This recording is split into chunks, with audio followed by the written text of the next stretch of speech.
Сайн байцгаана уу? Өнөөдрийн хичээлээр би та бүхэндээ герман өгүүлбэрийн идэвхтэй ба идэвхгүй хэвшинж болох актив und пассивын талаар бэлтгэлээ. Үүнийг сурахын тулд хүн герман үйл үгийн хувирах цагууд болон үйл үгний ангиллууд мөн туслах үйл үгнүүдийн талаар зовх мэдлэгтэй болсон байх хэрэгтэй байдаг лээ.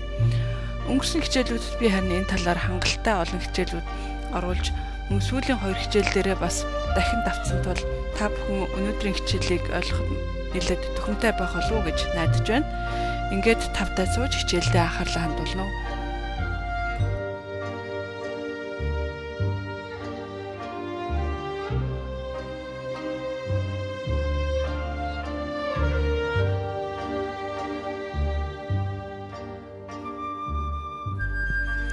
Үйлдэлийн хэв шинжийг германаар хандл өнгөс арт гэх ба энэ нь латинаар genus verbium.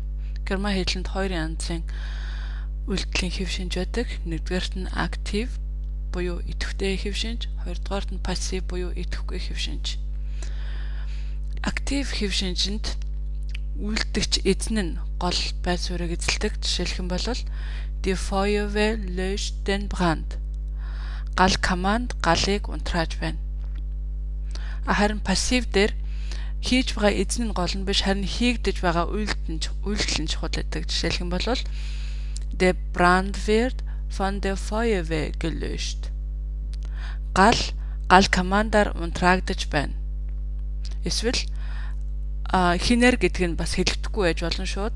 Der Brand wird gelöscht. Гал унтраагдаж байна.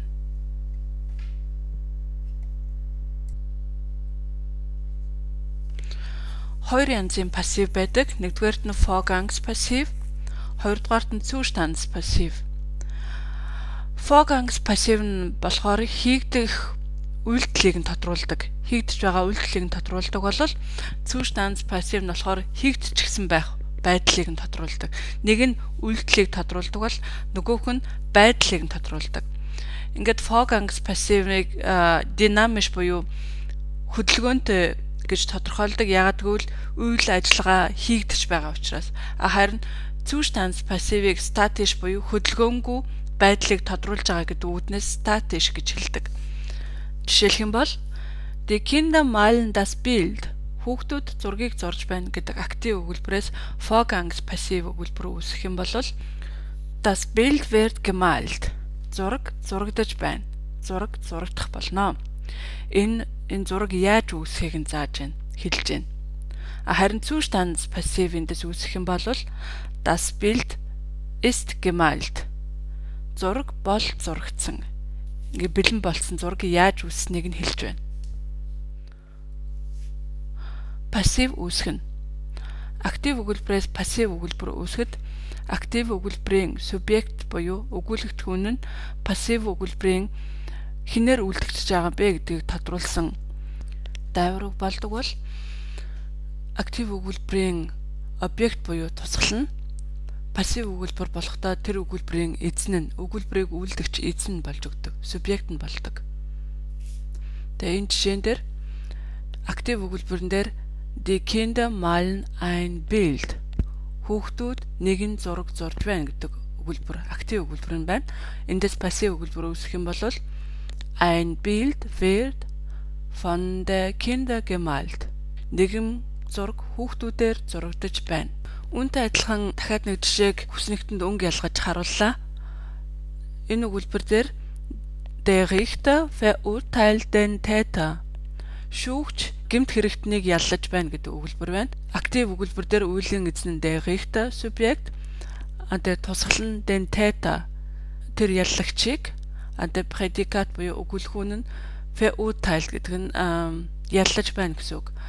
Ингээд энэ өгүүлбэр пассивд ороход энэ өгүүлбэрийн субъект болох Der Richter нь пассив өгүүлбэр дээр хинээр гэдгийг заасан тусгал болж байгаа бол den Täter гэдэг объект буюу тусгал гишүүн пассив өгүүлбэрийн үндсэн үйлдэгч нь болж өгч байна.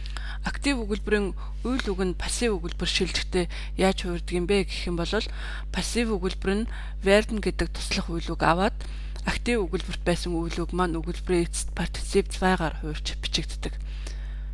За энэ жишээн дээр Die Kinder malen ein Bild. Энэ актив өгүүлбэрийн үйл үг нь malen буюу зурх. Энэ пассив шилжихтэй werd gemalt болж хувирж байна. Үүнтэй адилхан өсөлтөнд байгаа жишээн дээр verurteilen буюу яллах гэдэг үйл үг маань пассив шилжихтэй werden гэдэг туслах үйлэг аваад 3 дахь биедээ хувирч wird verurteilt болж байна. Der Täter wird von Richter verurteilt. Гэмт хэрэгтэн шүүгчээр яллагдаж байна. За би энд пассив өгүүлбэр үүсгэхийг дахин тайлбарлая. Нэгдүгээрт нь актив өгүүлбэрийн өгүүлэгдэхүүн буюу субъект нь пассивд орохдоо von эсвэл дүүх гэдэг үг урдаа авч пассив өгүүлбэр маань хинээр үлдэгдэж байгааг илэрхийлж өгдөг. Хэрвээ энэ чухал биш байх юм бол эсвэл хинт ч ойлгомжтой байх юм бол пассив өгүүлбэрт олонтоо орхигддог. Жишээлх юм бол Die Feuerwehr löscht den Brand гэдэг актив өгүүлбэр байна. Гал команд гал төмөр унтрааж байна. Энэ өгүүлбэрийг пассив шилжүүлэх юм бол Der Brand wird von der Feuerwehr gelöscht. Гал төмөр гал командаар унтраагдаж байна. Эсвэл ерөөсөө хинээр унтраагдаж байгаа гэдгийг бичгүүгээр шууд Der Brand wird gelöscht. Гал төмөр унтраагдаж байна гэж хэлж болно. Хэрвээ актив өгүүлбэрийн үеийн эзэн буюу субъект нь маань байх юм бол энэ үг пассив өгүүлбэр шилжихтэй s болж солигддог. Жишээлх юм бол Man eröffnet ein neues Restaurant. Хүн шинэ ресторан ээжээ гэдэг актив өгүүлбэр байна. Энэ нь пассив шилжих юм бол Es wird ein neues Restaurant eröffnet. Нэгэн шинэ ресторан нэгджээ. 20 дугаарт нь актив өгүүлбэрийн үйл үг нь буюу предикат нь пассив шилжихтэй werden гэдэг туслах үйлийг аваад өөрөө participe perfect буюу participe zweiгаар хувирч өгүүлбэрийн эцэст нь бичигддэг. Participe perfect-ийн талаар 2012 оны 5 сарын 10-нд хичээл орсон байна. Та бүхэн эндээс орж дахин хараарай. Ингээд жишээ өгүүлбэрүүдийг авч үзье. Нэгдүгээрт нь Ich fahre das Auto. Би машин унж байна гэсэн актив өгүүлбэр нь пассив шилжихтэй Das Auto wird gefahren. Машин унагдаж байна гэж бичигдэнэ. 2 дугаарт нь Ich sammle Briefmarken. Би марк цуглуулдаг гэдэг актив өгүүлбэрээс пассив үүсгэх юм бол Briefmarken werden von mir gesammelt. Дахианы маркнууд надаар цуглуулагддаг. Пассивын хэрэглээ. Нэгдүгээрт нь мэдээллийн чанартай зүйлийг хэлэхэд пассивыг хэрэглэдэг. Жишээлх юм бол Der Kindergarten wird am Mittwoch geschlossen. Цэцэрлэг лав гарагт хаана. 24 Menschen wurden verletzt. 24 хүн гэмтсэн байна. Alte Häuser werden abgerissen. Бүх хуучин байшингууд нураагдах болжээ.